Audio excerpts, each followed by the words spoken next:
And welcome everybody again to this webinar on project leadership.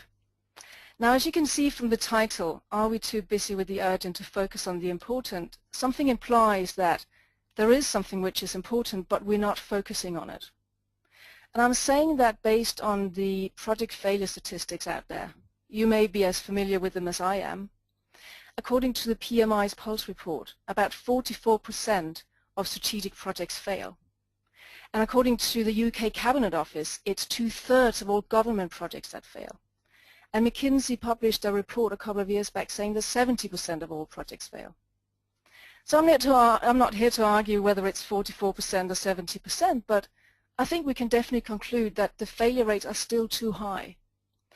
And what's really so interesting to me in all of this is that there is more awareness around project management than ever. We have more knowledge about project management. More and more people go on courses. So what is going on? Why are the failure rates still so high? So, I think we can conclude again that we need to do something differently if we want projects to succeed. We need to do something differently going forward to what we have done in the past. And with that in mind, I would like to be so cheeky as to change the title of this webinar. I would like to change it to The World Needs Your Genius and It Needs Your Leadership. I believe that everybody on this call has a genius that's waiting to be unleashed. And I also believe that the world does need your leadership, because you guys are out there. You need to show the way as to how we can do things better going forward. What I'm showing you here on the screen is that according to the PMI's Pulse report, they actually asked about, they did a big survey and asked organizations what they believe was the most important skill to successfully manage complex projects. And as you can see here, 81% said that actually it was leadership skills that were required. I think this is not to conclude that we don't need processes as well. Of course we do need processes, but surveys show that it is not due to lack of project management process that projects fail. It is due to lack of leadership. Also on the survey, of course, better people management skills are part of leadership. And if we have better leadership, hopefully, we can also better engage our stakeholders. So those last three responses are, of course, closely linked. Now let me introduce myself a little bit more to you and tell you my own story and why I got into leadership. And first of all, maybe some of you have noticed my accent, and just to clear that one up, I can tell you that I am actually Danish, but I have worked and lived in the UK, being London, for the last 14 years. And throughout that time I've, as Anna said, worked on some large projects and programs. But what I want to share with you is something that happened to me back in 2007, 2008. And around that time I was managing a large program of work for one of the banks in London. And in fact, what happened was that the survival of that business unit was dependent on my project. So this was a 2-year project or program which aimed to save capital for the bank. So you can imagine the kind of pressure that I felt on my shoulders to deliver this. And of course, as everybody, I wanted to do a good job. So I was working late, I was working hard. And today I know that I was definitely micromanaging people. I didn't necessarily know that at the time. Whenever someone didn't, at some point we were missing a technical lead, and I would jump in and try to do the technical lead job, which, knowing me, is not a good thing because I'm not technical. So I was trying to stay in control, manage everything as well as I could. And what happened at the same time was that I was exhausted from doing this approach, wanting to be in control, wanting to know it all. I felt exhausted. So that was the state I was in. And about the same time, in the summer of 2008, I was invited to go on a 5-day leadership course. And what I remember from that leadership course is not necessarily all the leadership theories, but it is the coaching I received. And I will never forget my first one-on-one coaching session. What happened was that throughout this 1-hour session, I realized that I actually had a choice. I realized that there was a different way for me to manage projects and people. It sounds very simple, but up until that point I thought project management, certainly in the City of London, it's hard work. Just get on with it. That's how it is. Don't complain. But through coaching I realized that actually there was a different way. I didn't necessarily have to micromanage people. So this lots of things came from this realization. I started to study, well, if micromanagement isn't the way forward, what is the way forward? And it also meant that I started studying coaching and qualified as a coach. And thirdly, it meant that I started my first book, the Project Management Coaching Workbook, which has now been out there for 2 or 3 years.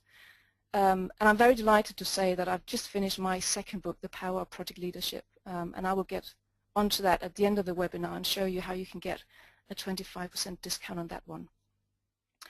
But without further ado, let's move on and talk about these differences between management and leadership so that you can start to ascertain, well, where do you fit into this spectrum? Because what I really want with this webinar, I want you guys to start reflecting on your own style. To what extent are you leading or managing your project? As long as you're aware of it, then you know what you have to deal with. So let's start with management on the left-hand side here. Traditionally, we can say that management is very task-oriented. It's very skills-based, so it's about events and processes, methods and calculations. Just consider the vocabulary that we use in project management. We calculate effort and estimate duration. It's very finite, isn't it? There is often a right or a wrong and a percentage, plus minus accuracy. It's very rational. And the way that managers oftentimes relate to a team and relate to people is also one where they make use of logic. So for instance, a typical manager would say, well, to their team, they would say, well, you report to me, you're being paid a salary for doing this job, so do it, I expect you to do as I tell you to. That's kind of a typical authority-based management thinking. It's really one where I as a manager tell you what to do. And because of that, it puts a lot of pressure on the manager's shoulders to know it all. Because if I am in charge telling you what to do, I need to know, don't I? Because I need to instruct you. I call that a push approach. It goes from me, the manager, to you, the team. Now, in contrast to that, let's look at leadership. And of course, there are many overlaps between management and leadership. But for the purpose of this, we're just looking at the differences. Leadership is more people-oriented. It's not so much about the skills that you possess, but about your attitudes and behaviors. Leaders bring people with them into the future. They inspire people to follow them. Following is really a voluntary action. You can't create followers by telling people what to do, because that's not voluntary. Leaders go in and motivate the individual to follow. It's a pull approach. And they do that by inquiring what makes each person tick. I want to find out what makes you, Liz or Jill or Joe, actually want to contribute to this project. They empower others through questions. They ask. They don't just tell people what to do. You can also say that leaders oftentimes are more, they take more risks, where managers often is concerned with maintaining the status quo, like in a production line. Leaders bring people with them into the future, and they're not afraid to stand out and take a risk, stand out and put their hand up and say, listen guys, I think there's a better way of doing things, and there is a risk involved in that. Now let's put this into a little bit of perspective by looking at the project leadership matrix. What you're going to see here is that on the right-hand side you have this people focus, the pull approach, and to the left-hand side you have the task focus, the push approach.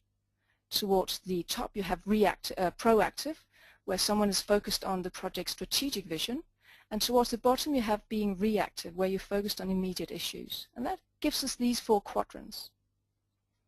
And the question is, where do you mostly operate, in which of these quadrants? So if you operate mostly in quadrant number 1, it means that you have a people focus, naturally, it's what you're drawn to, but you are reactive. And that means that you're drawn to interpersonal conflict and people management issues and being a bit of a mediator. If you mainly are in quadrant number 2, it means that you have a task focus and you are reactive. So this is really where firefighting comes up.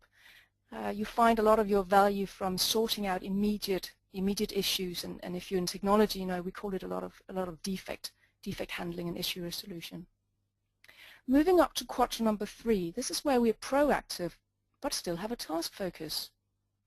So to my mind, this is where traditional project management discipline comes in. You know, it's all the good stuff like risk management, planning, and quality assurance, etc.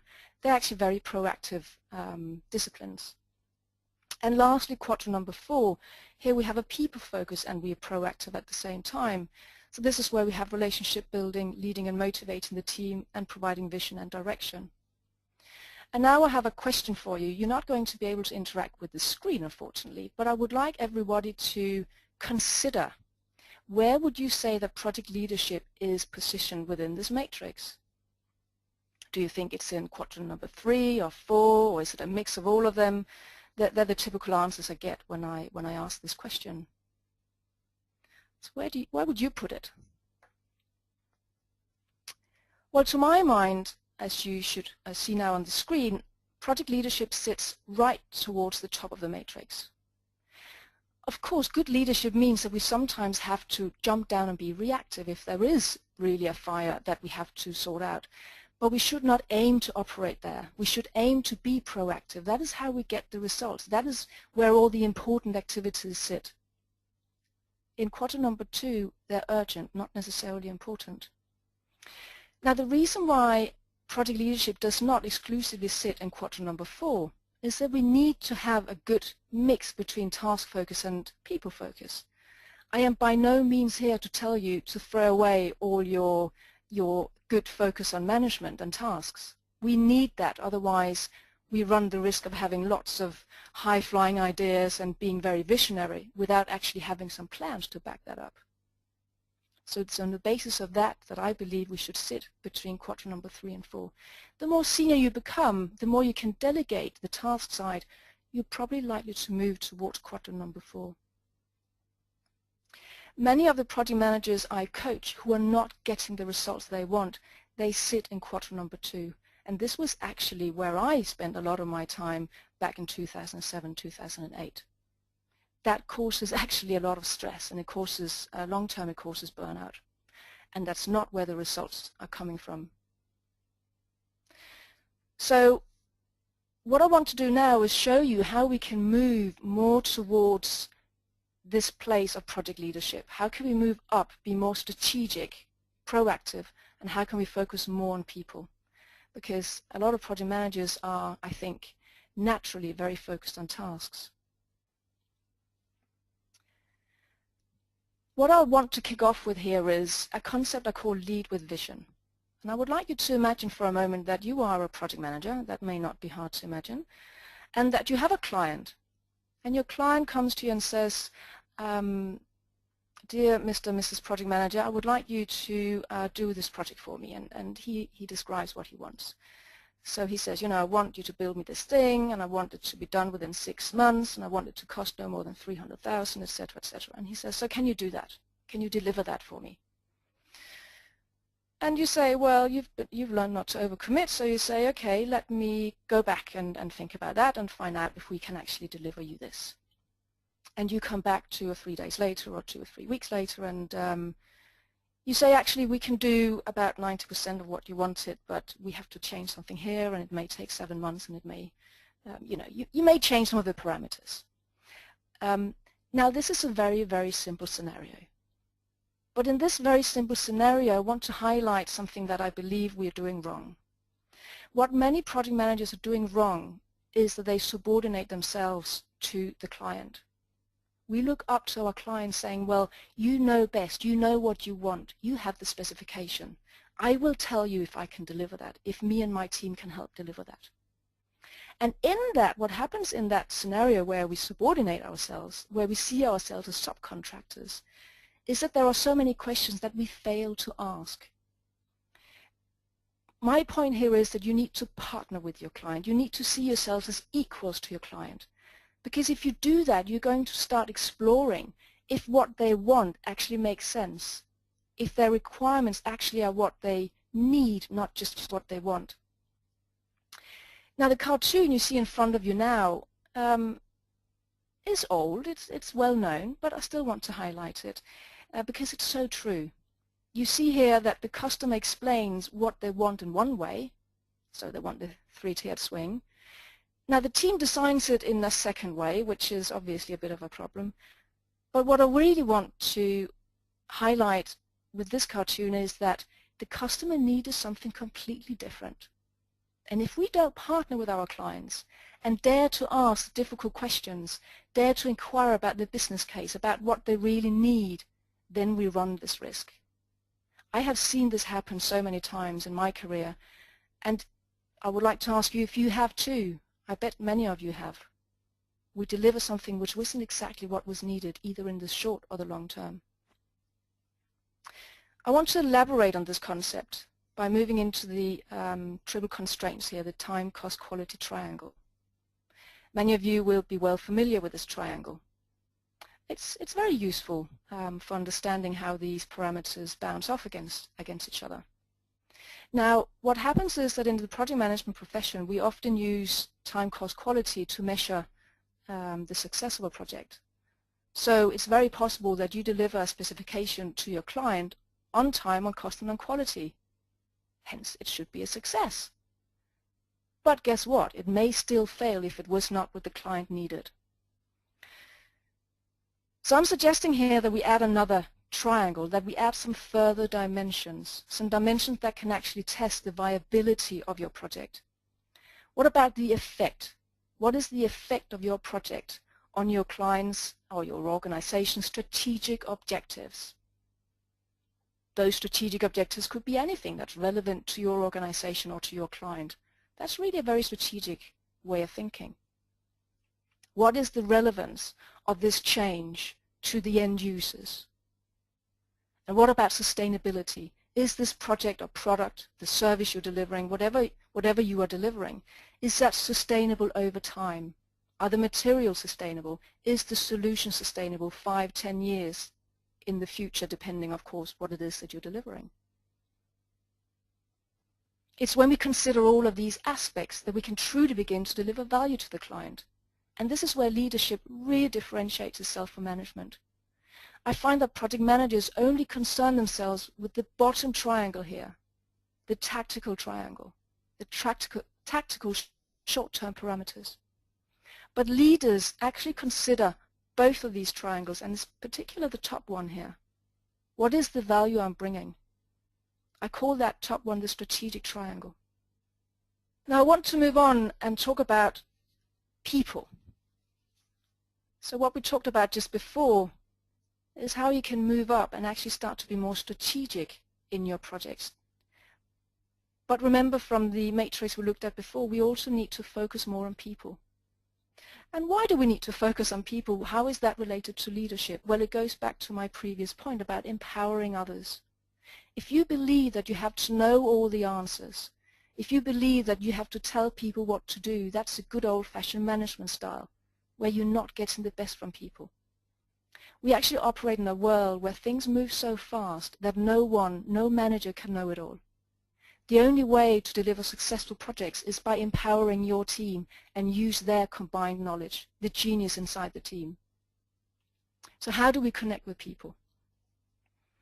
Well, actually there is no rocket science here, and on the other hand it's all rocket science because people are actually very complex to understand. Connecting with people, what this comes down to is actually prioritizing people. I see so many project managers being very, very busy with the urgent stuff, and they don't actually have time for people. There are exceptions, and I do apologize for those of you on the call who are really people-focused, but there are so many project managers who actually are very task-oriented, and they prioritize tasks and getting things done over above having important conversation. If you really want to understand what makes each person tick on your team, if you want to understand how to motivate each person, which I believe is required for good leadership, then you cannot do that through team meetings. You need to find a way of connecting with the individual. So have those one-on-one meetings, connect with people over a coffee, whatever it is. Ask them what they like the most or the least about their jobs. That's going to give you some insight into how to motivate them. What would they like more of? What would they like less of?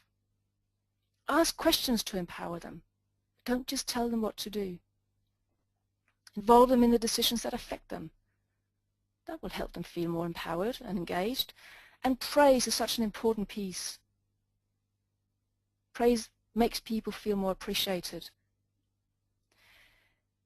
But there's a lot to this. There's a lot to motivation. And what I would like you to imagine right now is that all of your team members were volunteers. Just imagine that for a moment, that everybody turns up to work, not because they get a salary for it, but because they get something else. What would that look like? What would make each of your team members turn up to work, even if they didn't get a salary for it? When you have the answer to that question, you will know how to create a fully and highly motivated team. It will be different for each of the people. But begin to inquire. That's one of the first steps to building a high-performing team. Now, Daniel Pink has written a lot and spoken a lot about what really motivates people. And he's done this video, which I would like you to Google on YouTube after this call. Unfortunately, I can't show this video, and it takes 10 minutes, so it wouldn't be the best use of your time. It's Daniel Pink's The Surprising Truth About What Motivates Us. He also sometimes goes under just Dan Pink. It's a great animation that he's done, and it shows that people are actually motivated by much more than money. They've made so many studies showing that when you pay people more, sometimes the motivation goes down. It's quite baffling, really. He shows in that video that motivation comes down to to autonomy, mastery, and purpose. So give your employees and your team members autonomy to do their work. Let them feel mastery of the work they're actually doing. And let them find the purpose and fulfillment in what they're doing, which comes back to the questions about what people really enjoy doing. There's also a lot of evidence that shows that people are actually very motivated by connecting a sense of relatedness to others, which is where the team feeling comes in. I also encourage you to listen to Dan Pink's talk on TED. This is a slightly longer talk. It's about just over 18 minutes. So look up these two videos. I think they will give you great insight into how we can begin as leaders to motivate and use the human resources in our projects much better. Now, senior stakeholders, of course, are also people that we as leaders need to engage better.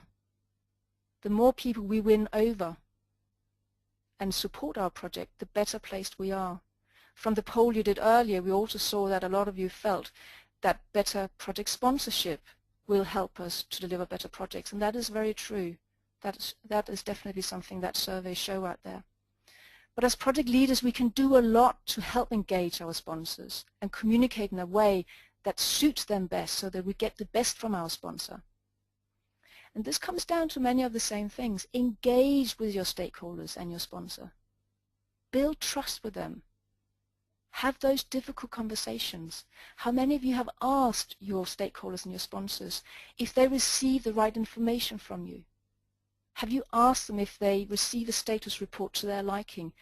Have you asked them if they would like you to call them or email them if you're escalating issues? It's very important to find out what their communication preferences actually are. You need to communicate with them in a way that suits them, not in a way that suits you. You can do, but that's not how you get the best from people. And it is your responsibility, remember? It's your responsibility to make sure that your communication is understood. I hear many project managers say, yes, but I sent it. They haven't opened the document. But in that case, you're not communicating to your sponsor in the way that they need to be communicated to. We can look at our stakeholders in a different way here. We can say, well, those stakeholders who are very supportive of your project and who have a lot of power and influence, they're your allies. You must continue to nurture those relationships. They can help you when you have a big risk or an issue you don't know how to address. But really, we have this more precarious category over here, which are opponents. They are not so supportive of you or your project, at least they don't seem to be, but they have a lot of power and influence. Now, what do you do with those opponents, may I ask? Because you will know if you have some of these. opponents on your projects, because they're going to make you feel uncomfortable. These people have a tendency to ask the hard questions, and you probably feel it in your stomach. It's not so pleasant. But we should not be avoiding having conversations with them. We should be walking into the lion's cage, as I say. That's very important. And how do we do that? Well, I want you to listen carefully here. If you have an opponent on your project, one of the best ways to address such a stakeholder is to ask them for advice. You have to remove any kind of negative emotion that you may have, leave it by the doorstep, and walk in and have a conversation with them that opens up trust, and you can do that by asking for advice. For instance, you can ask them or say to them that you value their opinion and you would like to hear from them how they believe you can work better together. If they feel there are any risk or issues you have overlooked, if they feel there are any ways in which your team and you can work more effectively, if there's anything, again, you have overlooked. If you ask these questions, if you dare to ask these questions, it will instantly open trust. It will instantly open up the relationship and build trust. Plus, you're going to be told a lot of information, of course, from your stakeholder about what you can do differently. So I challenge any of you out there who have opponents to walk into the lion's cage and open up, have that conversation. You cannot deliver a successful project by having opponents block your project. You need everybody to support you. Now, we have spent some time looking at some of the important aspects that you can do as a project leader. It's about moving up into the project leadership matrix, being strategic, being proactive, and it's about, at the same time, focusing on people, looking below the bonnet. What is it really that makes people tick? How can you motivate people better? But all of this is no good if you're actually not doing anything about it. If you're one of those project managers running around being very busy with the urgent, then you're not making time for the important. And that's what working with intent is all about. But I would like to hand over to Anne, in that case, to launch poll number 2 to ask how much you actually firefight or how much you are proactive. So first of all, why is there a frog on my screen? What has that got to do with firefighting? Well, the frog comes from Brian Tracy's book, Eat That Frog. And in Brian Tracy's terminology, the frog is the ugly task that we are procrastinating on. It is the task that we feel is difficult and we are delaying, but it's important that we do it. So I would like each of you to identify, well, what are your frogs? What are some of those important activities that you may not be getting to? That could be having a difficult conversation, for instance, walking into the lion's cage, addressing an opponent. It could be addressing an underperformer on your project team, a conversation that also needs to be had. It could be getting to know your client's business case better, understanding your client's motives better, the business case, whatever there is around that space. Could be anything that you're procrastinating on. Doing the budget, sometimes that's very important. Now, what Brian Tracy says is that you should do that first thing in the morning. Eat that frog. Eat that ugly task that you are procrastinating on. Just imagine what that's going to do to the rest of your day. It's going to free you up to do other stuff. It's going to free you mentally.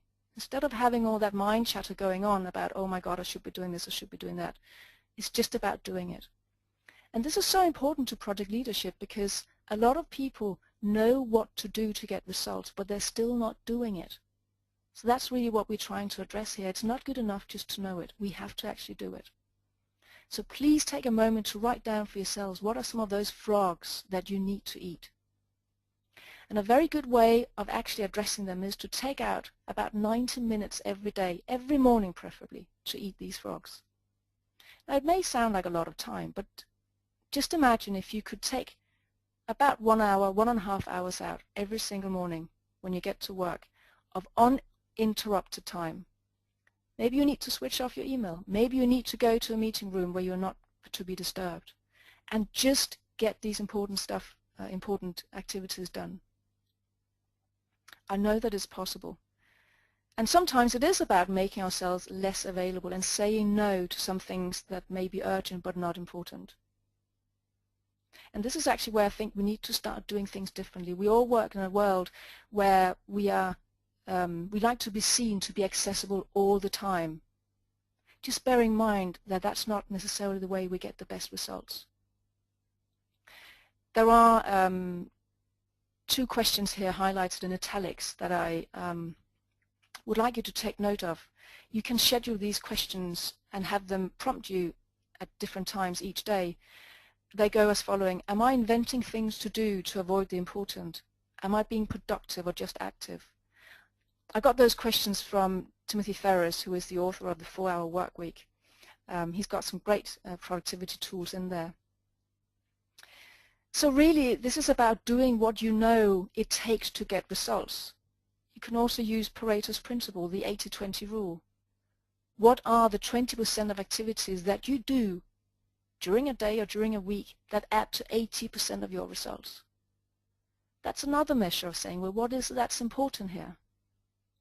When I asked myself that question years ago, I found that it was the weekly user group meeting that really got me all my results. I had a weekly heartbeat meeting of the project where the sponsor attended, the key stakeholders, all the key team leaders, and this was a decision-making weekly forum. Everything to do with requirements, everything to do with changes, everything to do with risk and issues we discussed at that weekly meeting. And I knew that was important, and I made sure it always happened, and that the minutes taken from that meeting were decision-making, and that they went out promptly. So when you start to look at what it really is, where you get your results from, that's what you need to start focusing on. Delegation, of course, has a lot to do with working more proactively, because sometimes you need to delegate work so that you free yourselves up to do what's really important.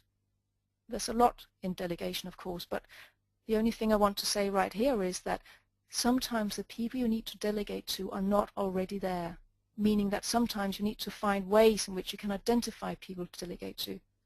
More often than not, people don't have the skills that you need to delegate, so you need to build them up, you need to train them. Don't let that stop you. Delegation is a path to leadership, absolutely. And then just a word here on multitasking. Surveys actually show that about 4% of the population are truly wired for multitasking. That's not a great percentage. And I know that in particular, some people, in particular women, are very good at saying, oh, I'm really good at multitasking. But actually, what we do is that we switch very quickly from one task to another. And in that switch, we actually lose momentum. Multitasking is not as productive as we would like it to be, or as we think it is. So just bear that in mind. Focus on your task single-mindedly, especially during your 90 minutes of frog eating time. Now I have a question for you here. Are you ready to lead? Are you ready to put in place some of these concepts? I mean, this is a very high level. This is a webinar. It's really like an appetizer for you. We don't go into great depth from any of the subjects, but again, my goal here is to make you think. Are you more of a leader? Are you more of a manager? How can you begin to lead people better and not just manage people? It's okay to manage tasks, but you need to lead people. So consider that for a moment, where you want to take this. And what I encourage you to do is to really take time out, to take a helicopter view of your projects every so often, preferably once a week, every 2 weeks. Go somewhere where you're not being disturbed or being interrupted, and ask these questions. How can I better lead with vision? How can I spend my time more proactively? How can I better inspire my team to contribute? What are the 20% that contribute to 80% of my results? Which important activities have I been putting off? Who do I need to spend more time with? There are tons of questions you can ask. What I encourage you to do is to find your own questions, your own insightful questions that you can take with you. Set time aside. Do this thinking time. One of my friends recently came back from a leadership course, and what they'd drawn on the board was a triangle with only 2 boxes in it. The top part of the triangle, it said vision. A leader needs to spend time setting the vision. But the rest of the triangle or the pyramid the vast majority, 80% of it, was made up by one word: reflection. Reflection time. You know, again, we live in a world where we need to do, and especially as project managers, there's so much to do. Taking time out to reflect, that hardly seems like real work. But you need to do it. You need to find time to reflect and ask yourself these insightful questions. That's how you get better. That is one of the differences between managers and leaders. And I believe that's one of the answers to how we can begin to execute better projects. And the final thought here, ask for feedback, please. You can do that very, very easily. You don't have to wait for your year-end reviews. You can ask people 3 questions. What should I stop doing? What should I start doing? And what should I continue to do? Ask this of people who you respect, whose opinion you generally would like, and see what comes back. You might be surprised. They might tell you things that you are really good at that you should continue to do. Also ask your client and your stakeholders, what are they concerned about? How would you like me to keep you updated? A direct question to ask to your stakeholders. Find out about their communication preferences. And of course, ask your team, how can I better support and challenge you? Good leaders support and challenge in equal measures. Ask for feedback. That's one of the best ways to improve. Oh, actually, I published a blog yesterday on that topic. For more information, of course, there is my website, SusanneMadsen.com. There is my first book, the Project Management Coaching Workbook, which really is a self-coaching framework to becoming a better project manager and leader.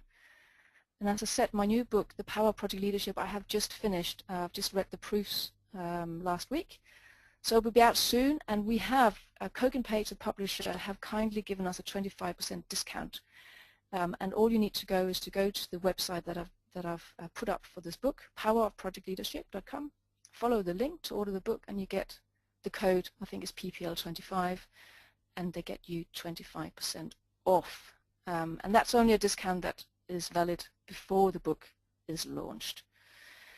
And I think with that, I also want to say that I have on my website lots of resources I have created over the years, lots of templates, although we haven't talked so much about worksheets today, but they're all accessible from my website. And now I think we will hand over to Anna for any questions that might have come in. Thank you very much, Susanne. That was really interesting. We do have questions, of course. I suspect we're not going to have time for all of them today before 1:30, but let's start with a selection. Is it just project leadership that is needed to create success in projects, or is it also the wider organizational leadership? I think that's a very big question, and it's a very good question. I think that there is a lot in the pot that can create better projects. The wider organization, for sure. I have worked for several organizations where I saw a lot of management, but not a lot of good leadership, and that impacted the projects. That impacted how people on the teams were remunerated. It impacted the culture. So of course we need to consider the organizational culture. The reason why I don't normally focus so much on that is because if we start to look at the organization and say, well, we need this and we need that, then we feel powerless. I like to think about the things that we can do as project managers and leaders. And the things that we can do as project managers and leaders are to improve our leadership. So that's why I focus on what we can do individually. And if we have better leadership, hopefully we can influence the organization as well. You're absolutely right. The organizational culture is a part of it, but we shouldn't feel powerless if we are in an organization that we feel is not supporting us. We should try to influence it as much as we can. I hope that was a kind of an answer to your question. Thank you, Susanne. Another question. There's too much use of, quote, the only way is, unquote, and the culture and variability of organizations must mean that there are many ways to achieve. Yeah, I don't know if Neil is referring to my presentation saying that there is only one way, or if Neil is referring to organizations saying there is only one way of doing things. Either way, I agree, Neil, that there are many different ways of achieving successful project outcomes. Generally, I find that the world is really moving very, very fast. We're moving away from finite ways of doing things to a world where everything changes. Technology changes so quickly. The way that we do things, the way that we interface, global teams, people working in different cultures. So there is absolutely not just one way of doing things. That is why we need leadership, because we need to move away from the view of the manager knowing it all. The manager cannot know it all, and the manager cannot study just best practice, because what is best practice these days? Best practice should change all the time. So from that point of view, I absolutely agree there should be many ways of doing things. That's why we need to listen to our teams. That's why we need to empower our teams. Who's to say the project manager has the right answer? Of course not. So absolutely, Neil, I agree. There are many different ways of achieving project success.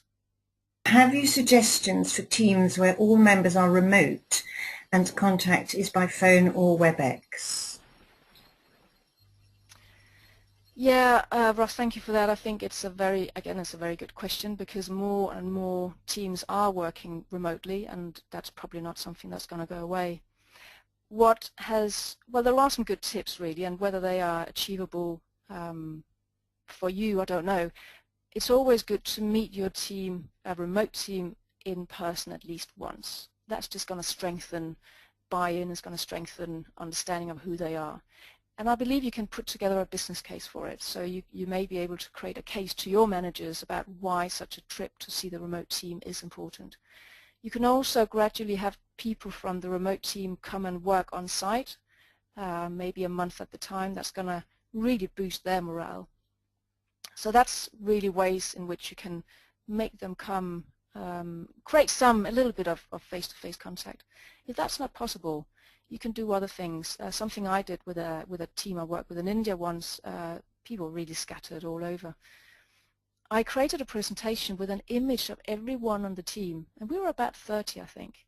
So an image with each single person, just a headshot, and a little blurb about each person that they had written to me about. It wasn't about work. It was something about what people did in their spare time. I remember one guy, he could play like 28 instruments, and different people had been skydiving, and it created a talking point, and it created a bond between people because they had a little image of everyone with something that each person did. I put that together and circulated it, and that worked really well. There are other things you can do to create that bond. Sometimes when you are on conference calls, have some informal conversations as well. The conference call doesn't have to be just all about tasks. Open up, have some fun on the call, try to engage people. And even if people are remote, you can still ask them about what they like, what they don't like. So things are harder when people work remotely, but you can still do a lot to engage people. Can all project managers be led, or do some need to be managed? Can all project managers be led, or all team members be led? Now, there were some slides that I didn't show you in this presentation because it was too short to actually, the presentation was too short to show you how you can adapt your leadership style. But management and leadership are overlapping disciplines. Sometimes you need more management, sometimes you need more leadership, and there are several ways in which you need to adapt your leadership to the individual. Just imagine that you have some people who are very competent at what they do, meaning they have a high level of skill. At the other side of the coin, you have people who are very driven and confident, or not. Depending on how much skill people have, i.e. competence, or how driven they are, i.e. confidence, you need to adapt your style accordingly. Sometimes you need to manage very young people who do not have the skill. Let's say they're very driven, but they do not have the skill. If you don't give them direction and manage them as a project manager, then they will go off track. So sometimes it is appropriate to micromanage people until they get more skill. So my answer to your question, Stephen, is that we cannot cut everybody in the same way. People need different approaches. those people who are more competent, they don't need to be shown how to do things. Don't patronize them, don't micromanage them. People who are not very confident need a lot of support from you. So I also have another model where I talk about yin and yang. Yin is the supporting element. Some people need more of that if they're not very confident, or if you first start up a team, you need to be very supportive, give them a lot of yin. As a team comes together and as people grow in their confidence, you need to grow your yang element, give them more challenge, because you can start to demand more. These are all concepts that I talk about in my new book, The Power of Project Leadership. But yes, we need to adapt our leadership style to the individual, and sometimes that may mean to manage. Are you a better project leader if you have technical knowledge and you can support your team better? I think it depends entirely on the type of project. Generally, I would say the more knowledge is better, but not necessarily. I have seen a lot of project managers come from a technical background, and they have all the technical knowledge, and the problem is that they cannot refrain from micromanaging. They cannot refrain from telling people what to do. So I think an awareness of technology so that you can challenge people, support people in the right way, ask the right questions is very important. But you don't have to have in-depth knowledge, because then you come back to actually instructing people again. I would like to extend this question actually with business knowledge, because I certainly believe that project managers are better leaders if they have more business knowledge, because it enables you to ask the right questions of your client. It enables you to make better decisions. And the same goes for technical knowledge. The more technical knowledge you have, you can use it to challenge people. So I suppose it depends how you use that knowledge. If you use the knowledge to micromanage people and do their job for them, no, it's not a good idea. But if you use it to make better decisions, guided decisions, and to work with your team and to ask questions, then yes, it is definitely better, because you're more aware of what's going on. You can actually push back also.